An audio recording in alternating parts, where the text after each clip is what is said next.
কেন্দ্র থেকে কি এরকম কোনো নির্দেশনা আছে যে আপনাদের এই পথ ওই পথ সেই পথ এগুলো দেওয়া হবে? যারা বিজয়ের পরেই মাঠে নেমে দৌড়ছে তারাই আসলে সমন্বয়ক দাবি করছে বলে মনে করছি। আন্দোলনের বিজয় উল্লাসের পর একটা দল এমনভাবে বিশৃঙ্খল সৃষ্টি করেছে যেন তারা দেশটা তারাই পেয়ে গেছে। আপনারা কি আসলে বইয়ের টেবিলে ফিরবেন নাকি এই রাস্তার মধ্যেই থেকে যাবেন? এই চুনোপুটি বা দুর্নীতিবাজদের বিরুদ্ধে অ্যাকশনে যাওয়া আমাদের কোনো ম্যাটার নামে। এখানে একটা মন্দির, সেটা তো আমারও মন্দির, মসজিদ আমারও মসজিদ, এই একটা ধর্মীয় প্রতিষ্ঠানকে কেন পাহারা দিতে হবে? মেয়েদের কেন কোটা লাগবে এই কথাগুলো বলছিল মেয়েরা, আসলে কেন কোটা লাগবে?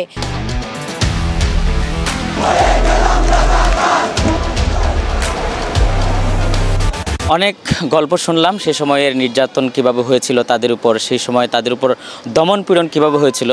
এবার আমরা একটু শুনতে চাই যে আমরা যখনই 5ই আগস্টের পর আপনাদের যে অভ্যুত্থান হলো, সেই অভ্যুত্থানের পরের সময়টুকু আমরা যে বিষয়টি দেখতে পাচ্ছি যে অনেক শিক্ষার্থী সড়কে নেমে পড়েছিলেন ট্রাফিকের দায়িত্ব পালন করতে, অনেক শিক্ষার্থী তারা বিভিন্নভাবে মানুষের বাসাবাড়ি পাহারা দিয়েছিলেন। কিন্তু এরই মাঝখানে আরও একটি গ্রুপ তারা নানাভাবে নিজেদেরকে সমন্বয়ক দাবি করে কেউ কেউ কমিটি গঠন করেছেন, আবার সেই কমিটি নিয়ে আবার দ্বন্দ্বে পড়েছেন এবং সেগুলো নিয়ে গ্রুপিং শুরু হয়েছে।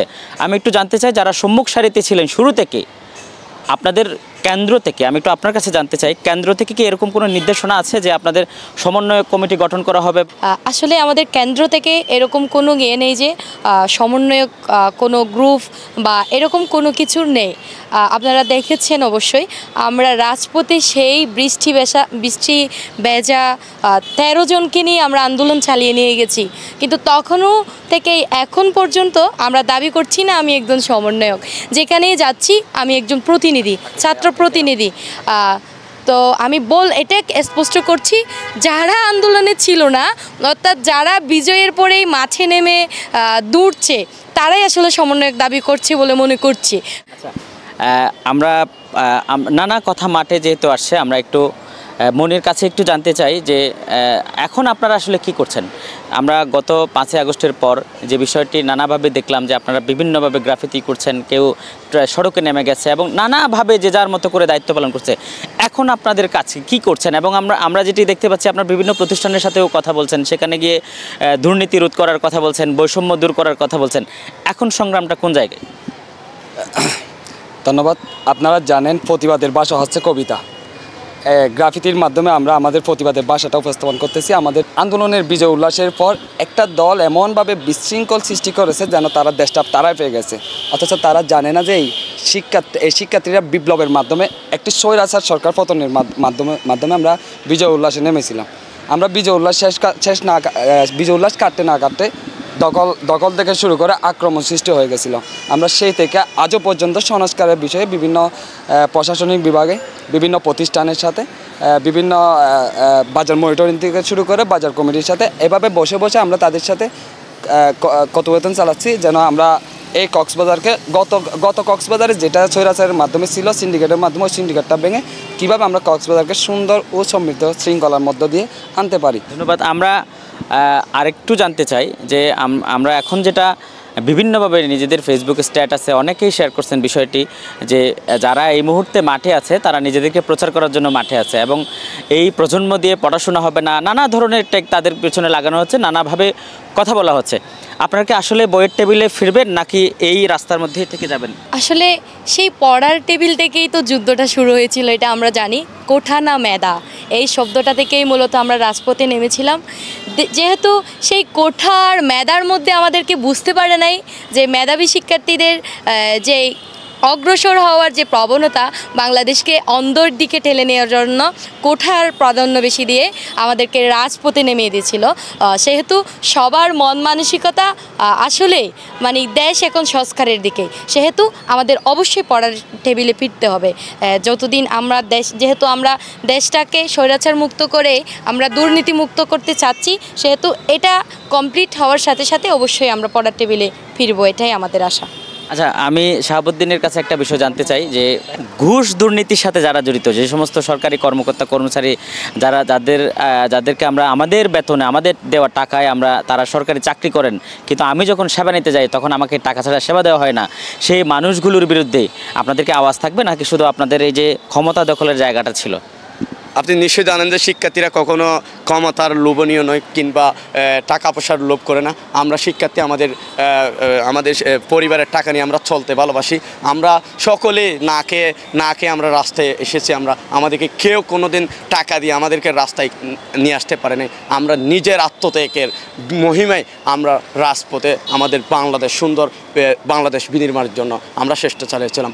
একই সাথে আপনি নিশ্চয়ই জানেন যে বিচারপতি আপনার পদত্যাগ করেছে, সেটি শিক্ষার্থীরা সেই বিচারপতির মাধ্যমে বাংলাদেশে একটা সময় বিচারপতির মাধ্যমে যখন কালো আইন হয়েছিল, তার আইনকে সেই সব বিচারপতিদেরকে লিস্ট করে চিহ্নিত করে ছাত্র সমাজ যারা দুর্নীতির সাথে জড়িত, যারা দেশের বিরুদ্ধে চক্রান্ত করছে, যারা শিক্ষার্থীদের ন্যায্য আন্দোলনকে প্রশ্নবিদ্ধ করছে, যারা শিক্ষার্থীদের উপর হামলার সাথে সরাসরিভাবে ইঙ্গন না অথচ সাপোর্ট জানিয়েছে, সেসব শিক্ষক কিংবা আদালত প্রাঙ্গণ কিংবা যে কোনো প্রতিষ্ঠানকে আমরা চিহ্নিত করে সকলকে আইনের আওতায় আনার জন্য আমরা চেষ্টা করছি।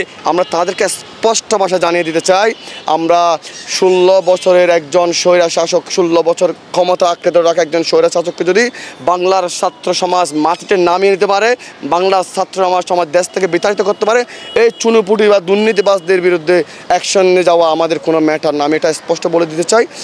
এবার সোনার বাংলায় কোনো দুর্নীতি থাকবে না। আমরা সোনার বাংলা একটা দুর্নীতিমুক্ত সমাজ গঠন করতে চাই। আমরা সোনার বাংলা একটা বৈষম্যমুক্ত সমাজ গঠন করতে চাই। আমি সর্বশেষ আপনাদের কাছে ছোট দুটি প্রশ্নে যাব। এর মধ্যে আপনি একজন নারী হিসেবে এখন তো আর নারী পুরুষ বা পিছিয়ে পড়া বলতে কেউ নেই, আমরা সবাই সমান তালে। এবারের যুদ্ধটা ছিল সবাই সমানভাবে আওয়াজ তুলেছে এবং যে নারী, বয়স্ক নারী যার শক্তি নাই আন্দোলন করার, সেও কিন্তু একটা পানি এগিয়ে দিয়ে সংযুক্ত হয়েছিল। সেই রকম একটি জায়গা থেকে আমি যদি আপনার কাছে একটু জানতে চাই, আমাদের বিভিন্ন জায়গাতে বিভিন্ন প্রতিষ্ঠানে এখনও পর্যন্ত নারী বান্ধব সেবা গড়ে ওঠেনি। এই বিষয়টি নিয়ে ভবিষ্যতে আপনাদের কোনো পরিকল্পনা আছে, কোনো দাবি আছে কিনা? আসলে আন্দোলনটা কোঠা থেকে শুরু হওয়াতে এখন চলে গেছে বৈষম্য দূরীকরণ। সেহেতু আমার মনে হয় না নারী পুরুষে কোনো বৈষম্য থাকবে। সো এই ছেলেরা যেভাবে এগিয়ে যাচ্ছে সেভাবেই মেয়েরাও এগিয়ে যাবে। যেমন আমরা যখন ফেসবুক স্ট্যাটাস দেখতাম, মেয়েদের কেন কোটা লাগবে, এই কথাগুলো বলছিল মেয়েরা। আসলে কেন কোটা লাগবে? আমি যদি মেধাবী হই, আমারটা আমি নিজে গ্রহণ করব, তাহলে আমার কেন কোটা দরকার? আমার মনে হয় না মেয়েদের জন্য এক্সট্রা কোটা বা কোনো অগ্রাধিকার। আমি চাই ছেলে মেয়ে সমান অধিকারেই এগিয়ে চলুক, যার যেভাবেই সম্ভব। আচ্ছা, ধন্যবাদ। আমরা একটু মনির কাছে একটু জানতে চাই, আমরা গত কয়েকদিন ধরে গত 5ই আগস্টের পর থেকে আমরা বিভিন্নভাবে বিভিন্ন মন্দিরে হামলার গল্প শুনছি। আমরা যদিও এখনও পর্যন্ত কক্সবাজারে কোনো জায়গায় হয়েছে কিনা সেই ধরনের অথেন্টিক কোনো তথ্য আমরা পাইনি, কিন্তু তারপরেও তারা আশঙ্কার মধ্যে আছেন এবং সেই সাথে আমাদের অনেকেই অন্য সম্প্রদায়ের মুসলিম, খ্রিস্টান সবাই মিলে মন্দিরগুলো পাহারা দিচ্ছেন। এই যে একটা স্বাধীন দেশ, এখানে একটা মন্দির, সেটা তো আমারও মন্দির, মসজিদ আমারও মসজিদ, এই একটা ধর্মীয় প্রতিষ্ঠানকে কেন পাহারা দিতে হবে? এই বৈষম্য থেকে আমরা কখন দূর হতে পারব? যখন আমরা আমাদের মুখ থেকে সংখ্যালঘু শব্দটা চলে যাবে, আমাদের প্রথমে বুঝতে হবে আমিও বাংলাদেশি, হিন্দুও বাংলাদেশি, খ্রিস্টান যারা আছে তারাও বাংলাদেশি, আমরা সবাই বাংলাদেশি, আমরা সবাই বাঙালি। আমাদের যে সংখ্যালঘু শব্দটা আছে, এই সংখ্যালঘুটা টোটাল বাদ দিতে হবে, মাইন্ডসেট আপ স্ট্রং করতে হবে। তো আমরা আমাদের মাইন্ডসেট আপ থেকে যখন চলে যাবে, আমরা সংখ্যালঘু, তারা যে নিজেরা যখন বলবে আমরা সংখ্যালঘু না, আমরা বাংলাদেশি, আমি মুসলমান, হিন্দু, আমরা বাই আমরা বাংলাদেশি, আমরা বাঙালি। এটা যখন আমাদের মাইন্ডসেট আপে ধারণ করতে হবে, তখন দেখবেন যে এখানে কোনো ভেদাভেদ আর থাকবে না। তারা হয়তো এটা কী নিয়ে করতেছে আমরা জানি না, কক্সবাজার এরকম কিছু হয় না, কিন্তু তারা প্রতিবাদ জ্বর তুলেছে। আমিও তাদের সাথে যোগ দিয়েছিলাম, রামুতে হয়েছিল, রামুতেও যোগ দিয়েছিলাম, কক্সবাজার ছিল, ওখানে যোগ দিয়েছিলাম। আমি নিজে গিয়ে তাদেরকে সিস্টেমের মধ্যে, শৃঙ্খলার মধ্যে দিয়ে আমরা তাদেরকে শহীদ মিনার মধ্যে নিয়ে আসছিলাম। আমি বারবার বলবো, আমরা সংখ্যালঘু শব্দটা বাদ দিয়ে আমাকে পরিচিতি দিতে হবে, আমি বাঙালি, আমি বাংলাদেশি। ধন্যবাদ। আমরাও চাই যে আমরা সবাই আগে বাঙালি হয়ে উঠি এবং বাংলাদেশের মানুষ হয়ে উঠি, এবং সেই সাথে আগামীর যে বাংলাদেশ, সেখানে যেন কোনো মন্দির পাহারা দিতে না হয়, সেখানে যেন কোনো মুসলিমের মসজিদ পাহারা দিতে না হয়, কোনো গির্জা পাহারা দিতে না হয়, কোনো পেগোড়া যাতে পাহারা দিতে না হয়। কারণ এই প্রত্যেকটি প্রতিষ্ঠান বাংলাদেশেরই প্রতিষ্ঠান, আমার আপনার সকলের প্রতিষ্ঠান। সেই সাথে আজকে আমার সাথে যে 4 জন আছেন, এর মধ্যে একজন আবু সাইদ হতে পারতেন, একজন মুগ্ধ হতে পারতেন, কিন্তু তারা হয়নি, তারা বেঁচে আছেন। তারা হয়তো আগামীর যে বাংলাদেশ, যেখানে এখনও অনেক দুর্নীতিবাজ, এখনও অনেক বৈষম্যমূলক যারা আচরণ করে তারা এখনও ঘাপটি মেরে আছেন। সেই ঘাপটি মেরে থাকা লোকগুলোকে চিহ্নিত করার জন্য হয়তো আমার চারপাশে যারা দাঁড়িয়ে আছেন, আমার উভয় পাশে যারা দাঁড়িয়ে আছেন তারা আছেন, এবং একইভাবে সারা বাংলাদেশে এরকম অসংখ্য যোদ্ধা আছে যারা আগামীর বাংলাদেশটাকে একটি সুন্দর সোনার বাংলা গঠন করবে, সেই প্রত্যাশাই শেষ করছি।